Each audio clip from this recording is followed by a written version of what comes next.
இப்போ நம்ம காளான் பெப்பர் ஃப்ரை ரெடி பண்ண போகிறோம். பட்டர் ஒரு பீஸ் போட்டுக்குவோம், நல்லா உருகட்டும். சோம்பு சிறிதளவு போட்டுக்குவோம், போட்டு நல்லா பொரியட்டும். பட்டர் இல்லைன்னா ஆயில் ஊற்றிக்கலாம். பட்டரில் பொறுத்து வறுத்திங்கன்னா நல்லாயிருக்கும், டேஸ்ட்டாக இருக்கும். நம்ம 2 பாக்ஸ் காளான் எடுத்துருக்கோம். அதுக்கு தேவையான 1.5 வெங்காயத்தை கட் பண்ணி நைஸாக கட் பண்ணி போட்டுக்குவோம். 1 தக்காளி போட்டுக்குவோம். தேவையான உப்பு போட்டுக்குவோம். உப்பு போட்டு லைட்டாக ஒரு வதக்கிக்குவோம். இஞ்சி 1 ஸ்பூன், பூண்டு 1 ஸ்பூன் பேஸ்ட்டு போட்டுக்குவோம். போட்டுவிட்டு நல்லா வதக்கிக்குவோம். நல்லா வதங்குற தான் காளானை போடணும். நல்லா வதக்கிக்குவோம். ஆஃப் நல்லா வதங்கிருச்சு.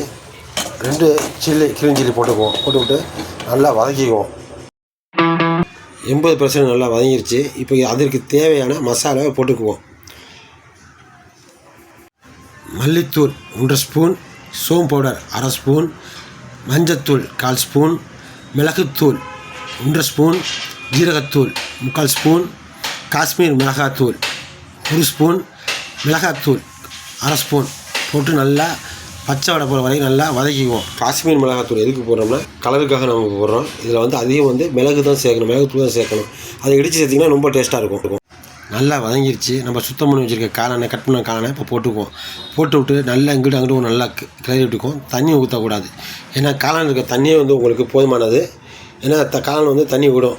அப்போ தான் பெப்பர் ஃப்ரைக்கு நல்லா டேஸ்ட்டாக இருக்கும் சாப்பிட்றதுக்கு. உங்களுக்கு நல்லா ஃபுல்லாக வதக்கணும். தண்ணியிலே நல்லா வதங்கணும். நல்லா கிண்டி விட்டு ஒரு மூடி போட்டு மூடி வச்சுருங்க. அப்பப்போ நல்லா கிண்டி விட்டுக்கிட்டே இருக்கணும். அப்போ தான் அடி பிடிக்காமல் இருக்கும். உங்களுக்கு பாருங்கள், காளானில் இருக்க தண்ணி எவ்வளோ வெளியே வந்திருக்குன்னு பார்த்தீங்களா? அதுக்கு தான் தண்ணி நம்ம ஊற்றக்கூடாது. காளானுடைய தண்ணியிலே நல்லா வேக வைக்கணும். தண்ணியிலே வெந்தால் தான் டேஸ்ட்டாகவும் இருக்கும், சாப்பிட்றதுக்கு நல்லா ருசியாகவும் இருக்கும். பெப்பர் ஃப்ரைக்கு தண்ணி ஊற்றாமல் செய்கிறத நல்லா டேஸ்ட் கொடுக்கும் உங்களுக்கு. நல்லா அப்பப்போ கிண்டி விட்டுக்கிட்டே இருக்கணும். அப்போ தான் அடி பிடிக்காமல் இருக்கும்.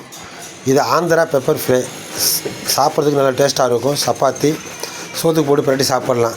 செஞ்சு பாருங்கள், சாப்பிட்டு பாருங்கள், ரொம்ப டேஸ்ட்டாக இருக்கும். இன்னும் காளான் வேகலை. இன்னும் கொஞ்சம் ஒரு 10% வேகணும். நல்லா கிண்டி விட்டுக்கிட்டே இருங்க. அப்போ தான் உங்களுக்கு அடி பிடிக்காமல் இருக்கும். இப்போ பார்த்தீங்கன்னா எண்ணெய் தனியாக பிரிஞ்சு வரணும். இதுதான் பக்குவம். எண்ணெய் தனியாக பிரிஞ்சு வந்த பிறகு இறக்கி வச்சு கொத்தமல்லி தழை போட்டுருங்க. காளான் பெப்பர் ஃப்ரை ரெடி. செஞ்சு பாருங்கள், சாப்பிட்டு பாருங்கள்.